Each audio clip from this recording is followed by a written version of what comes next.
कोठियों वाले व्रत की कथा। इस प्रकार से एक बार एक राजा था। उसकी कोई संतान नहीं थी और उसकी रानी ने एक बिल्ली के बच्चे को 9 महीने तक पाला और फिर अपनी नौकरानी के हाथ राजा को संदेश भिजवाया दिया कि हमारे यहाँ बेटी हुई है। राजा बहुत ज़्यादा खुश हुआ। राजा ने अपना सोने का हार उतार कर रानी को दे दिया। राजा दौड़ा दौड़ा आया, रानी से बोला, मुझे जल्दी से मेरी बेटी का मुंह दिखलाओ। तो रानी बोली कि अभी नहीं दिखाऊंगी, अभी वह बहुत ज़्यादा छोटी है। राजा वापस चला गया। फिर कुछ दिन बीत गए।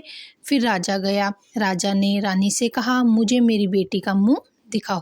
वह बोली, अभी नहीं, यह बहुत ज़्यादा छोटी है। फिर कुछ समय बीत गया।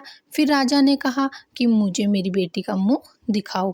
तो वह बोली, पहले इसके लिए लड़का देखकर आओ, फिर इसका मुंह दिखलाऊंगी मैं आपको। फिर राजा बोला, मुंह तो देखा नहीं, जब रानी बोल रही है तो इसके लिए लड़का देखकर आता हूँ। इसी प्रकार से राजा एक शहर में जाता है। घोड़े पर सवार होकर वहाँ उसी राजा का एक इकलौता बेटा मिलता है। वह बहुत ज़्यादा सुंदर होता है। तो राजा उसे गुड़ और सिक्का देकर रिश्ता पक्का कर लेता है।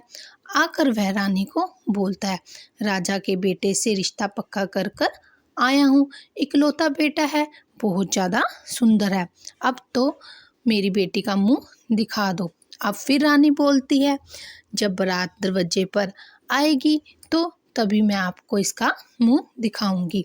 अब शादी की तारीख पक्की करके आओ। 5 बीकमा के दिन चल रहे होते हैं, दिन होते हैं।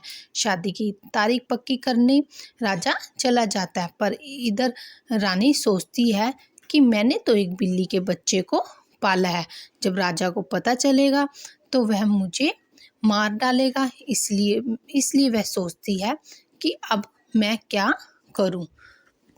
तो वह बिल्ली के बच्चे को अच्छी तरह से तैयार करके संदूक में डाल देती है। उसमें वह सारे कपड़े और गहने भी संदूक में बंद कर देती है। फिर जब बारात दरवाजे पर आती है, उसे लगता है दूल्हा तो बहुत समझदार है। वह इसलिए अपने जमाई के पैर पड़ जाती है। उसको बोलती है, जैसे मैं तुझको संदूक दूं वैसे ही ले जाना तुम अपने घर पर, उसको खोलना मत। जमाई भी बोलता है, ठीक है।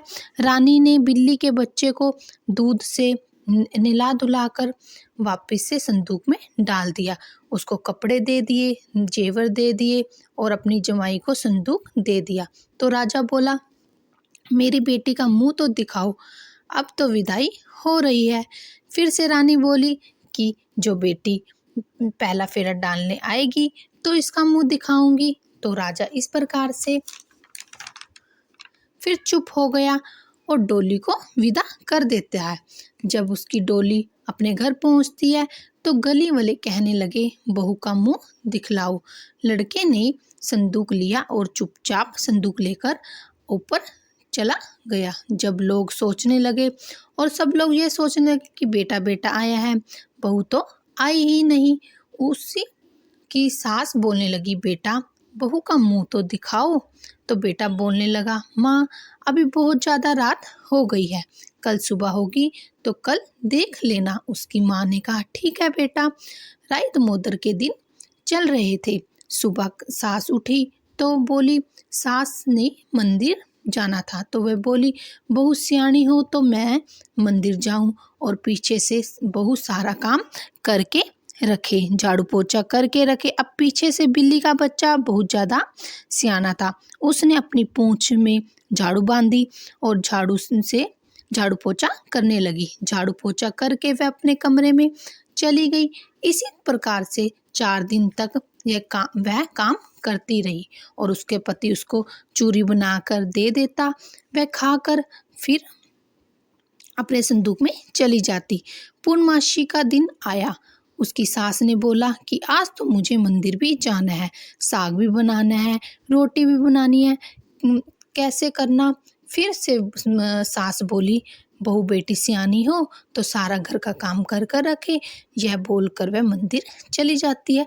तो बिल्ली का बच्चा नीचे आ जाता है, वह सारा काम कर देती है, साफ सफाई, झाड़ू पोछा, वे अपना झाड़ू पोछा कर देती है और वह अपने पंजों से आटा निकाल रही होती है, रोटी बनाने लगती है। इतने में राई मोदर तो बोलते हैं, घर में कोई है।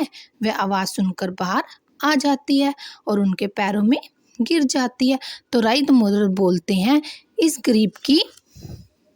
गरीब की काटे और उस पर पानी से छिट्टा मारते हैं और वह बिल्ली का बच्चा 12 वर्ष की लड़की बन जाता है। फिर राई मोदर को खाना वह लड़की खिलाती है और आसन देती है। उसके बाद राई मोदर अंतर्धान हो जाते हैं और पीछे से सारा काम वह कर लेती है। सास बहुत खुश हो जाती है और वह कहती है, मेरी बहू तो बहुत समझदार है और बहुत ज़्यादा सियानी है और मेरी बहू तो बहुत ज़्यादा सुंदर है। वह बोलती है कि तुमने मुझे इतने दिन से शक्ल क्यों नहीं दिखाई थी। तो वह बोलती है, मैं तो बिल्ली का बच्ची थी। तो वह कहती है, मेरी तो राई मोदर जी ने काटी है और जीवे मेरी कट्टी, अब उमें ही सब्दी कटना राई दामोदर जी। उधर राजा रानी को बोलता है कि मैं अपनी बेटी को पहले फेरे के लिए ले आऊं। वह ऐसा बोलकर घोड़े पर सवार होकर चला जाता है। इधर रानी सोचती है, अब तक तो वह छुपाती आई थी, अब कैसे छुपाऊं, अब तो राजा को सब कुछ पता चल जाएगा और वह मेरी सारी पोल खुल जाएगी। इधर वह चला जाता है राजा। अब रानी छत पर चढ़ जाती है। वह मन में सोचती है, जैसे ही राजा आएगा वह छत से कूद जाएगी और अपनी जान दे देगी। उधर राजा उसकी सास को बोलता है, मेरी बेटी को फेरे के लिए भेज दो। तो सास बोलती है, ले जाओ। वह भी उससे कोई बात नहीं बताती। जब राजा घर पहुंचता है तो रानी छत से देखती है कि राजा तो किसी लड़की को लेकर आ रहा है। वह छत से उतरकर राजा के पैरों में पड़ जाती है और बोलती है, मैंने तो बिल्ली का बच्चा दिया था।